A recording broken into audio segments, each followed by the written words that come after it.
لا شريك له ونشهد أن سيدنا ونبينا ومولانا محمدا عبده ورسوله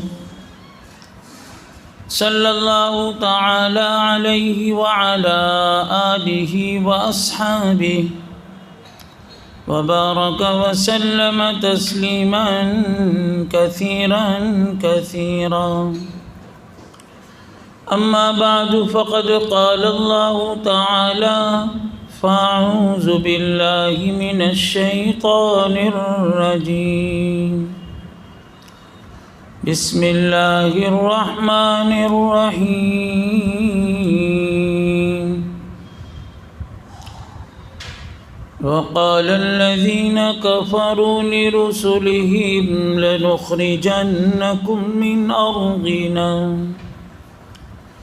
أو لتعودن في ملتنا فأوحى إليهم ربهم لنهلكن الظالمين ولنسكننكم الأرض من بعدهم ذلك لمن خاف مقامي وخاف وعيد. وقال رسول الله صلى الله عليه وسلم من يريد الله خيرا يفقهه في الدين إن الله وملائكته يصلون على النبي يا أيها الذين آمنوا صلوا عليه وسلموا تسليما اللهم صل على سيدنا مولانا محمد وصحبه وبارك وسلم. میرے محترم بھائیوں، دوستوں، بزرگوں،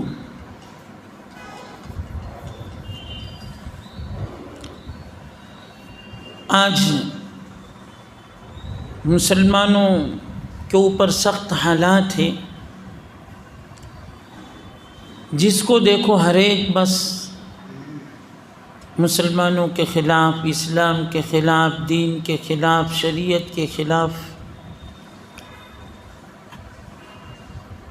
کوئی تو قرآن کو جلانے کی کوشش کر رہا ہے، کوئی تو اسلام کا نام ختم کرنے کی کوشش کر رہا ہے، کوئی کسی مسجد کے پیچھے پڑا ہوا ہے، کوئی مدرسے کے پیچھے پڑا ہوا ہے. یہ سب حالات چل رہے ہیں. ہمیں یہ سوچنا ہے کہ آخر ایسا کیوں ہو گیا کہ لوگوں کو دلوں میں سے ہماری محبت چلی گئی اور لوگ نفرت کرنے لگے. آخر یہ کیا معاملہ ہو گیا؟ ورنہ لوگ اسلام سے، دین سے، نبی سے، اللہ والوں سے محبت کیا کرتے تھے. اور آج بھی جو اولیاء اللہ، نیک بندے اپنے قبروں میں آرام فرما رہے ہیں، آج بھی لوگ ان کے مزارات پر جا رہے ہیں اور برملا کہہ رہے ہیں کہ دیکھو یہ تھے اصل مسلمان، اس لیے ان سے عقیدت اور ان سے محبت ہم رکھ رہے ہیں. تو ہمیں اپنی زندگی کے بارے میں محاسبہ کرنا ہے، ہمیں اپنی زندگی کے بارے میں سوچنا ہے کہ آخر کیوں لوگ اسلام کو برا بھلا کہہ رہے ہیں، مسلمانوں کو برا بھلا کہہ رہے ہیں. ایسی نفرت آ گئی کہ کہہ رہے ہیں کہ حالانکہ ان کا ملک نہیں ہے. ملک تو یہ تو اللہ کا ہے کہ ہم تم کو الگ کر دیں گے. حالانکہ یہ آواز بہت پہلے ہی سے چلی آ رہی ہے. میں نے جو آیت کریمہ کی تلاوت کی، وقال الذین کفروا لرسلہم لنخرجنکم من ارضنا او لتعودن فی ملتنا، کہ رسولوں کو کہا گیا، نبیوں کو کہا گیا، انبیاء کو کہا گیا کہ تم ہمارے ملک سے نکل جاؤ، تم ہمارے دیش سے نکل جاؤ، یا تو ہمارے مذہب پر آ جاؤ یا ہمارے دین پر آ جاؤ۔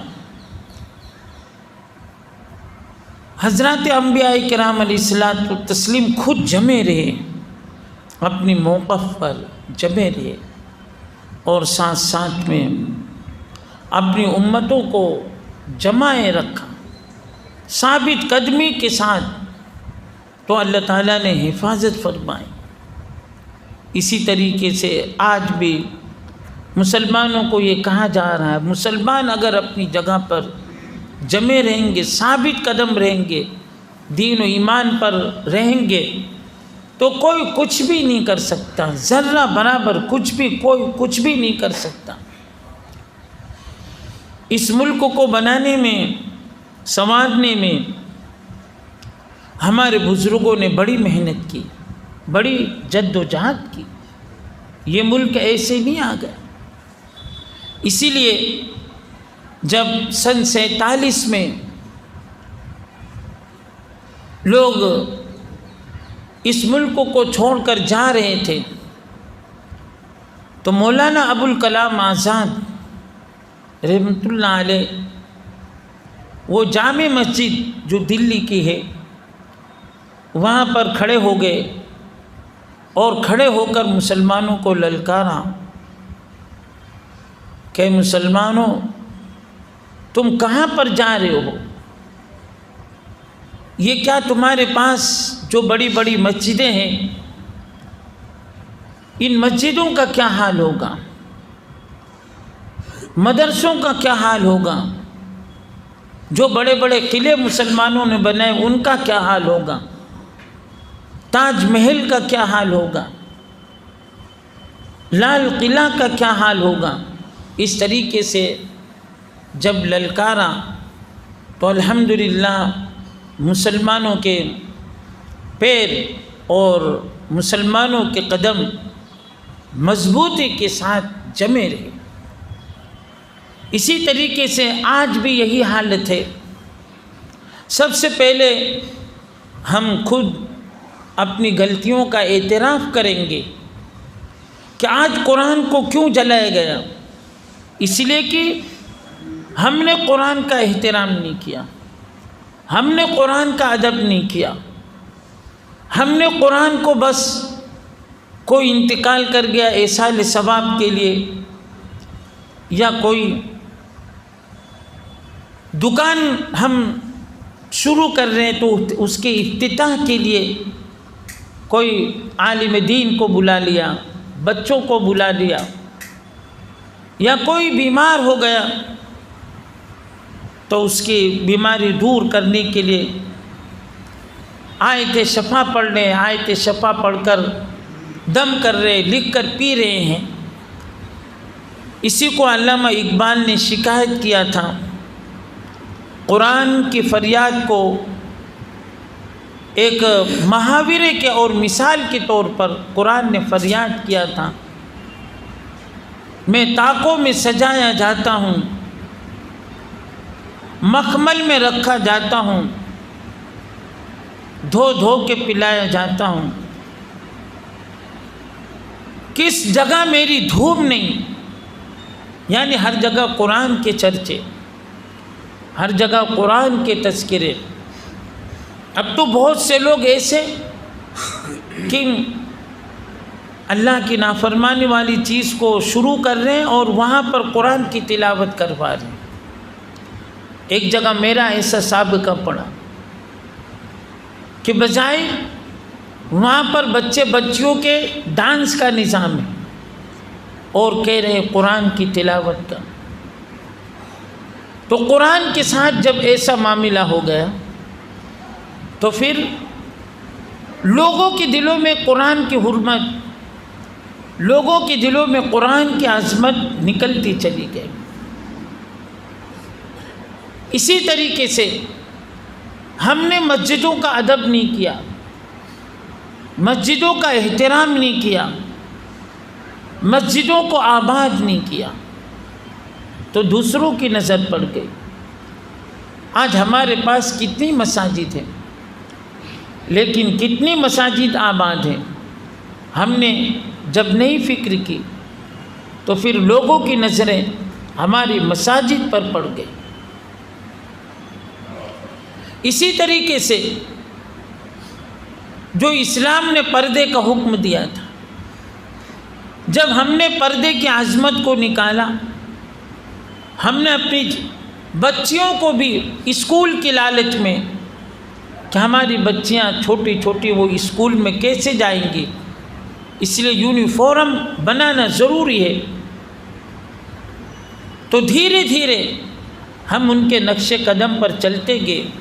جو وہاں سے قاعدہ آیا، جو وہاں سے قانون آیا کہ ہاں بچیوں کو فراق بنانا چاہے یا بچیوں کے آستین نہیں ہونی چاہیے، اب تو آستین ہی ختم کر دیا، پہلے یہاں تک پھر یہاں تک، ایسے ہوتے ہوتے آستین ہی ختم کر دیا۔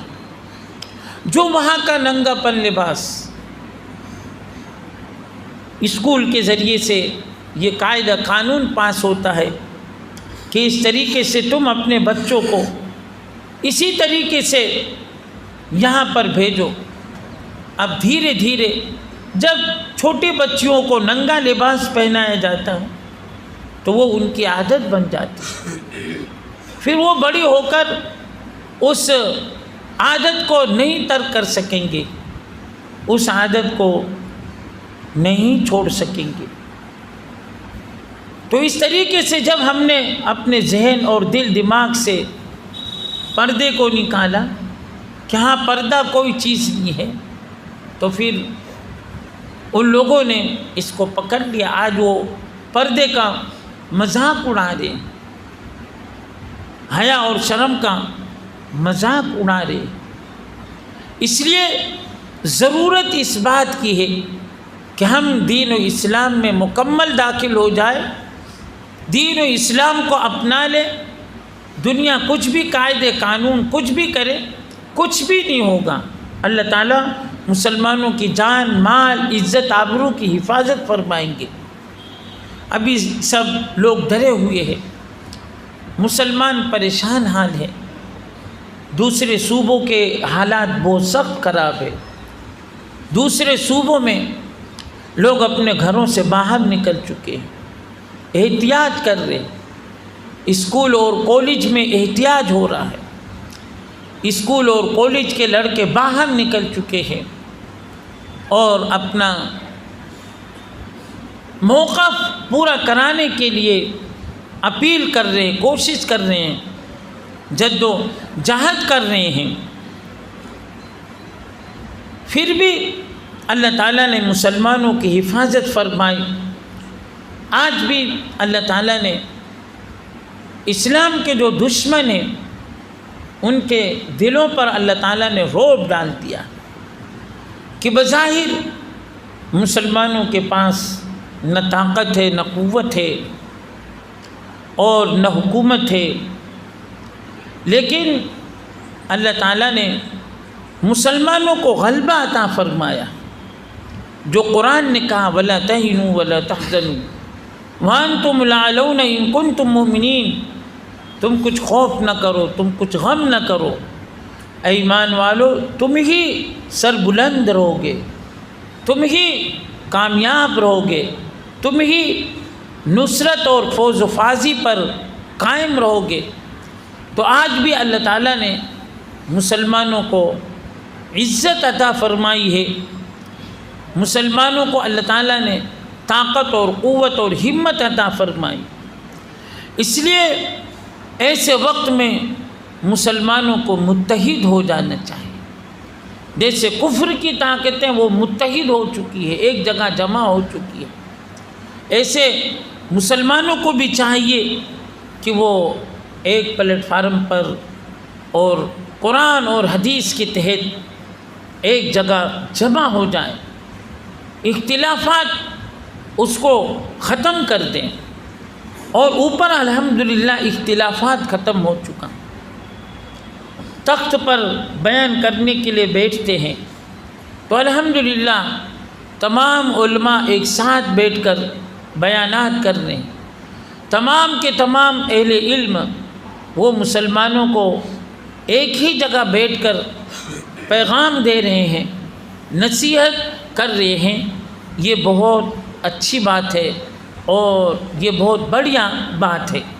اللہ تعالیٰ اور مسلمانوں میں اتحاد اتفاق نصیب فرمائے۔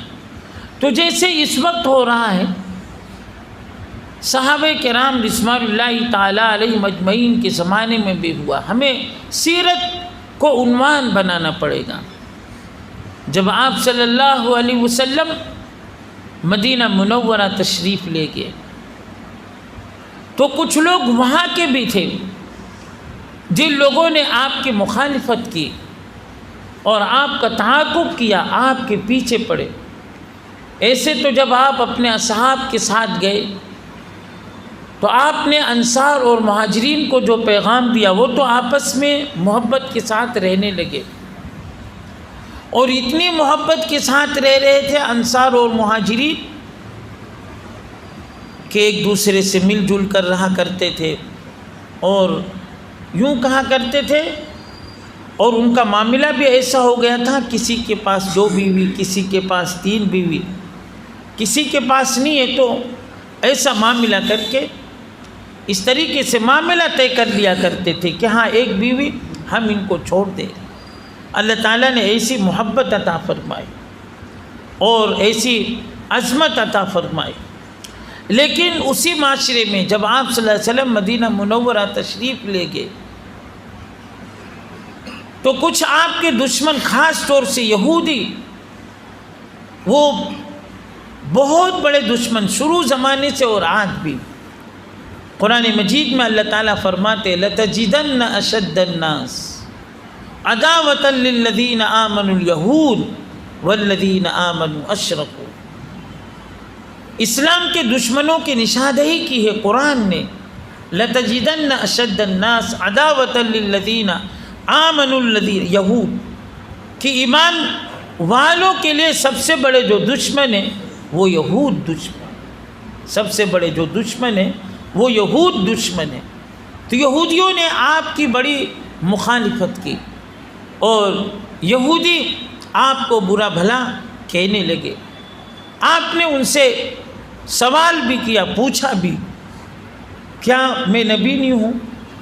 بلکہ آپ نے ان کو نشاندہی فرمائی کہ تمہارے کتاب تورات میں اس میں میرا تذکرہ ہے۔ ان لوگوں نے دیکھا واقعتاً آپ کا تذکرہ ہے۔ پھر آپ نے سوال کیا کہ پھر کیوں تم مجھے نبی نہیں مانتے؟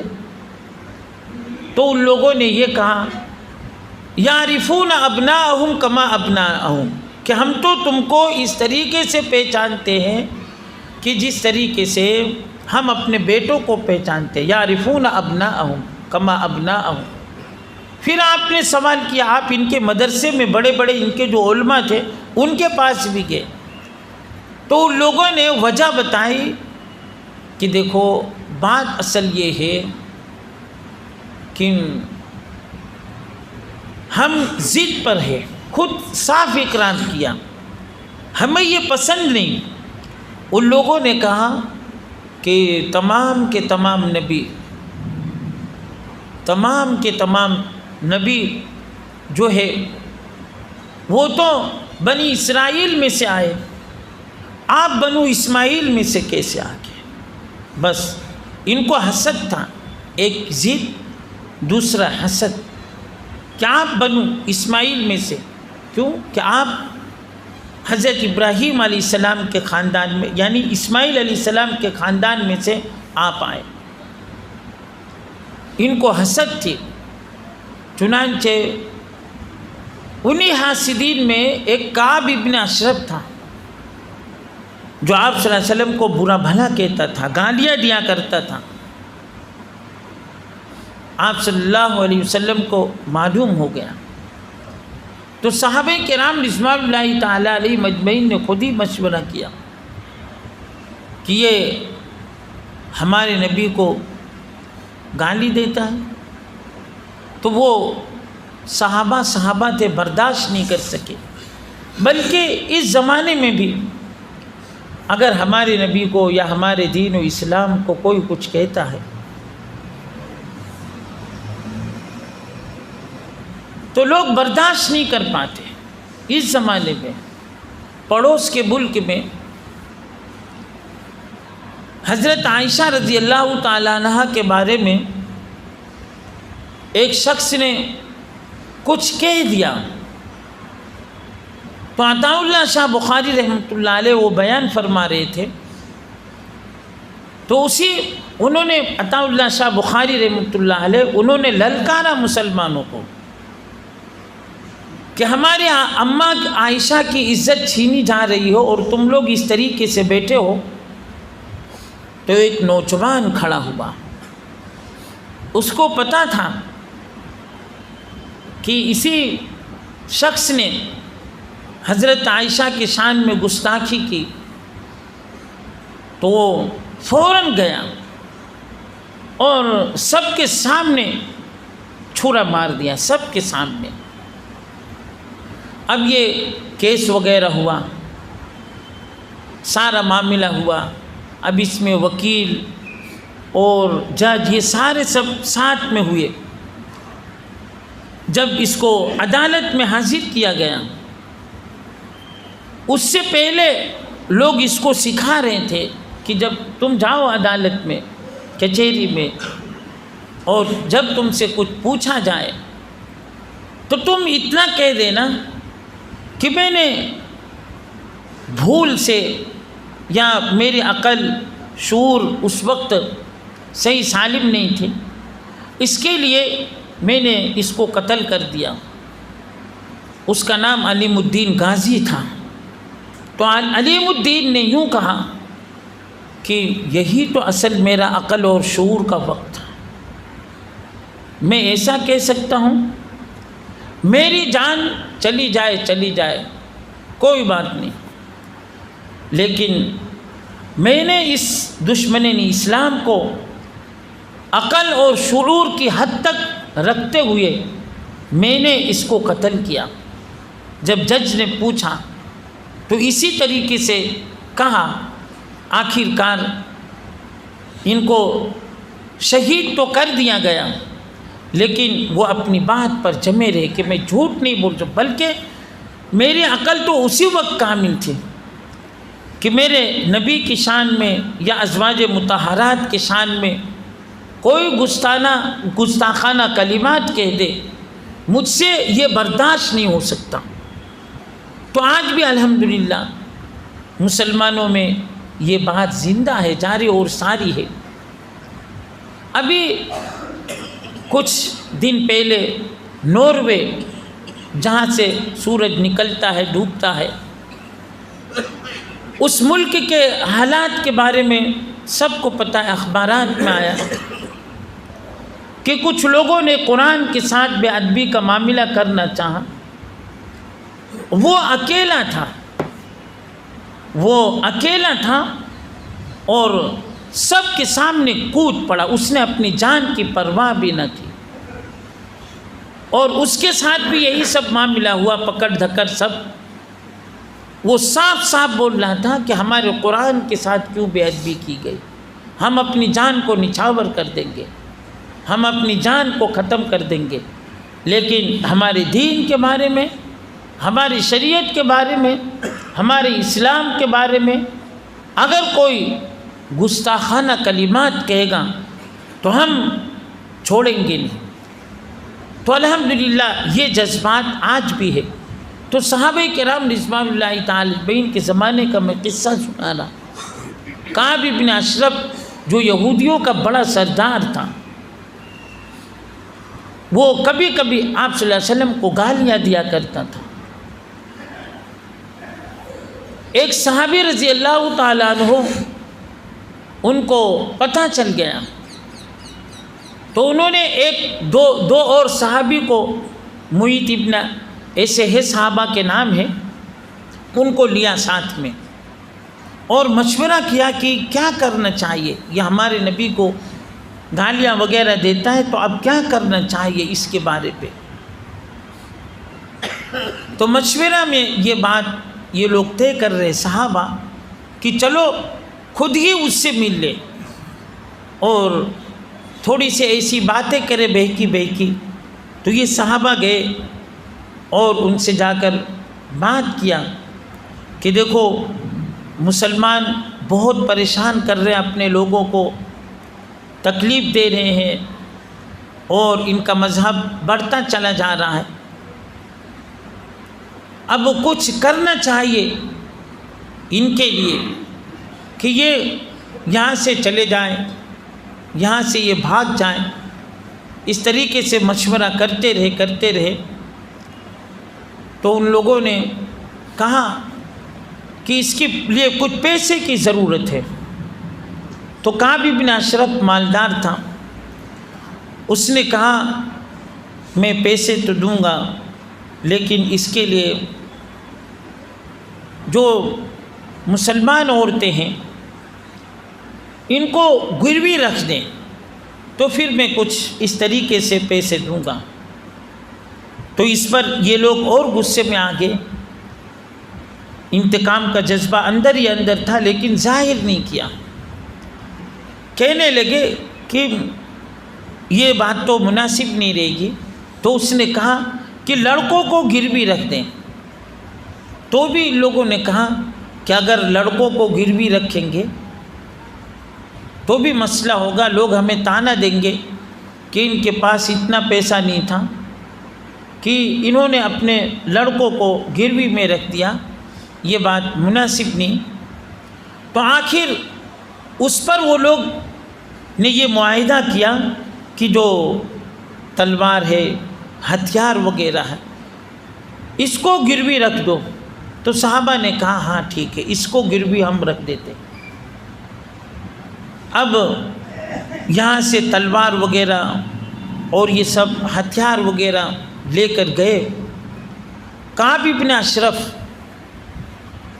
وہ اپنے محل کے اندر رہا کرتا تھا، میں نے خود وہاں اتر کر دیکھا ہے کعب بن اشرف کا محل۔ جب مدینہ جاتے ہیں اور احد کے پہاڑ کی جب زیارت کرنے کے لیے جاتے ہیں تو آج بھی اس کا محل موجود ہے، اس سے ہم اندازہ لگائیں۔